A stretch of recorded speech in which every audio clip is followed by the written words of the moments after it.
result of all the announcements about the upcoming men's retreat, the president of the local Lonely Men's Association has asked if he could say a few words.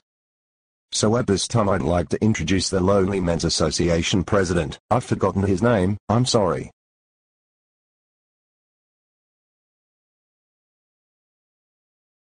Good morning. Thank you. Don't worry about forgetting my name.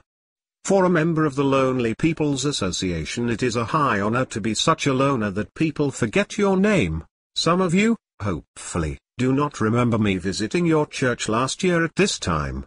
I made quite a spectacle of myself last time, as I was quite passionate about what I had to say.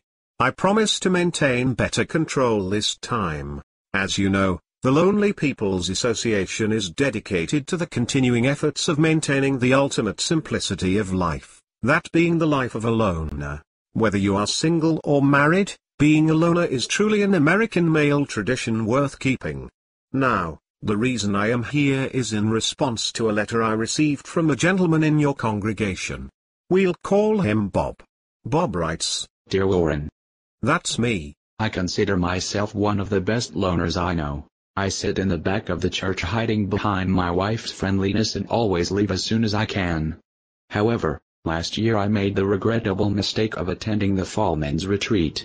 Since that time I have begun to recognize some of the men that attend this church, and fear that they may actually recognize me. Several have greeted me by name. How should I deal with this situation? I'm afraid I may lose my loner status. Sincerely, Bob. Oh, you can just hear the anguish in his voice. Bob, this is truly a serious situation. My advice, leave the church immediately. Don't even attempt to just ignore these people.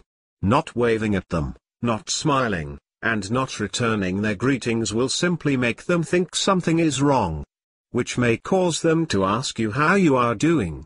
Bob, you are in grave danger. Leave at once.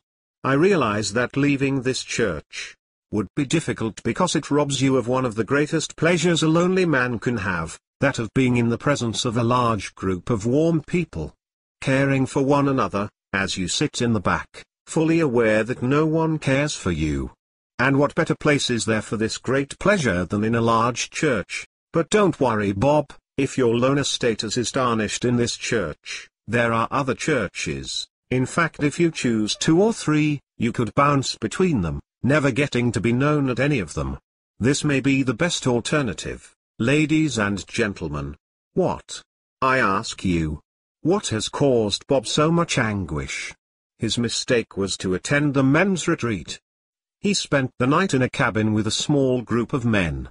There were only 5 or 6 men in that cabin, and it's impossible to get lost in a group that size. Under the guise of studying the Bible, Bob slowly got to know a few men. Don't let this happen to you. Be a true American male loner. You can handle life's challenges by yourself. You don't need anyone's help. Remember the Lonely People's Association motto: stand tall. Be strong.